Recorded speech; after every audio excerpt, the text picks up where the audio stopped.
क्या आपको पता है एजुकेशन का हमारी जिंदगी में क्या महत्व है और जो लोग एजुकेटेड नहीं हैं उनकी रैशनैलिटी क्या होती है। तो आज इस वीडियो में हम जानेंगे प्लेटो की एक मशहूर कहानी द एलिगरी ऑफ केव्स के जरिए एजुकेशन का इम्पैक्ट एक सोसाइटी में। तो दोस्तों मैं स्वागत करती हूँ आपका अपने channel discover study with me Preeti Bora के साथ। I am an engineer turned political science postgraduate, also qualified as assistant professor in UGC NET 2019 and मैं लोगों को करियर काउंसलिंग भी देती हूँ। आप लोग अपनी क्वेरीज मेरे से पूछ सकते हैं। पॉलिटिकल साइंस से रिलेटेड आप मेरे से काउंसलिंग ले सकते हैं सोशल मीडिया प्लेटफॉर्म्स के थ्रू, जो मैंने इस वीडियो के डिस्क्रिप्शन में मेंशन कर रखे हैं। तो दोस्तों स्टार्ट करते हैं। The allegory of the cave.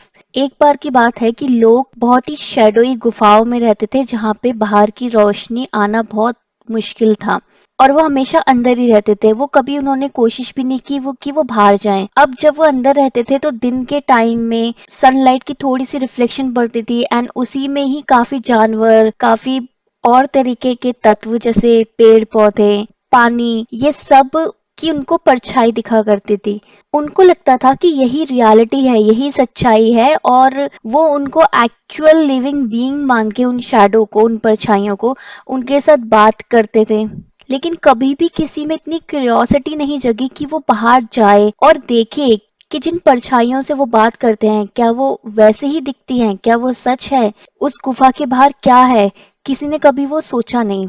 लेकिन एक दिन एक व्यक्ति को बहुत इच्छा हुई कि वो बाहर जाए और देखे कि इन सारी जो परछाई उनकी ट्रू फॉर्म्स क्या है, क्या उनका आकार है, क्या उनका कलर है, क्या उनका बिहेवियर है। जब वो बाहर गया तो उसने देखा कि जो जानवर थे परछाई में वो कैसे एक्चुअल में दिखते हैं, उनके क्या कलर हैं, वो उन्हीं की तरह लिविंग बीइंग है। उसने पेड़ देखा, हवा, पानी, सब कुछ देखा और जो सबसे ज्यादा चीज उसको अट्रैक्ट करी वो थी सनलाइट।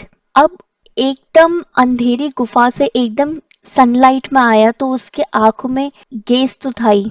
वो दोबारा उस गुफा के अंदर गया। उसने सोचा कि बाकी लोगों को भी बताए कि उसने क्या देखा, क्या उसका एक्सपीरियंस है और रियलिटी में दुनिया कैसी है। जब वो वापस जा रहा था तो उससे ढंग से चला नहीं जा रहा था क्योंकि जो सूर्य का प्रकाश था उसकी चमक की वजह से उसको अंधेरी गुफाओं में चलने में दिक्कत हो रही थी एंड वो लड़खड़ा रहा था। जैसे ही वो अपने दोस्तों और परिजनों के पास पहुंचा तो वो उनको एबनॉर्मल लगा। उसने बहुत एक्सप्लेन करने की कोशिश की कि बाहर असल दुनिया क्या है, लेकिन लोगों ने उसको बेवकूफ समझा और सोचा कि ये तो बहुत अजीब सा बिहेवियर कर रहा है, कहीं ये हमें नुकसान ना पहुंचाए, और इसी वजह से उन सब ने मिलके उसको मार दिया।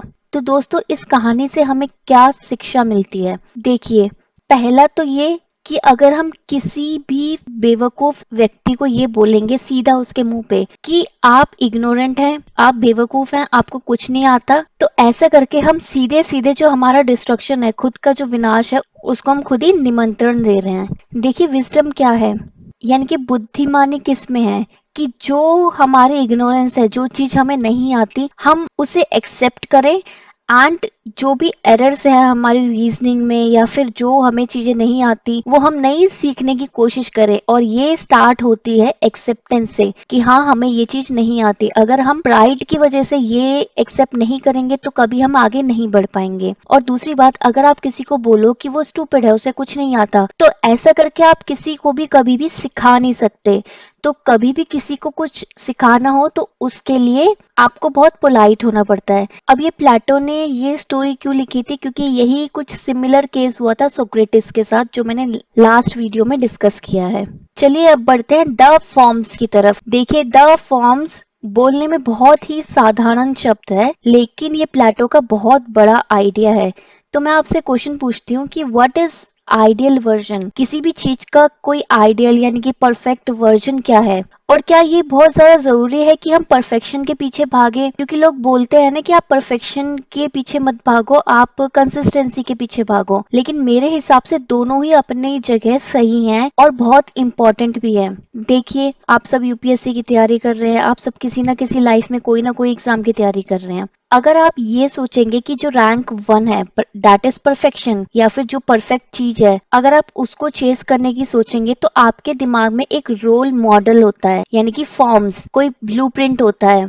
और हमेशा वो जो फॉर्म होती है वो आपको गाइड करती रहती है कि आपको अपनी गोल की तरफ कैसे पहुंचना है। क्योंकि अगर वो फॉर्म नहीं होती, वो ब्लूप्रिंट नहीं होता, तो हम किसको चेस करते हैं? हम जस्ट पढ़ते रहते हैं, हमें कोई आइडिया नहीं होता हम किस तरफ जा रहे हैं। और एजुकेशन से हमें ये अंडरस्टैंडिंग मिलती है कि हमें अपने जो आइडियल्स हैं उसे नहीं छोड़ना चाहिए, हमें हमेशा बेटर पर्सन बनने का प्रयास करना चाहिए एंड इनफैक्ट बेस्ट बनने की कोशिश करनी चाहिए, लेकिन एक पॉजिटिव वे में। तो दोस्तों आज के लिए इतना ही। नेक्स्ट वीडियो में हम कवर करेंगे प्लेटो का आइडिया ऑफ जस्टिस, उनके क्या विचार हैं पाइथागोरस थ्योरम को लेके, और उनके व्यूज यूनिवर्स के बारे में। तो दोस्तों इस वीडियो को लाइक करें, कमेंट करें, चैनल को सब्सक्राइब करें, शेयर जरूर कीजिए वीडियो को। मैं मिलती हूँ आपसे नेक्स्ट वीडियो में, तब तक के लिए thank you, bye bye, take care, have a nice day.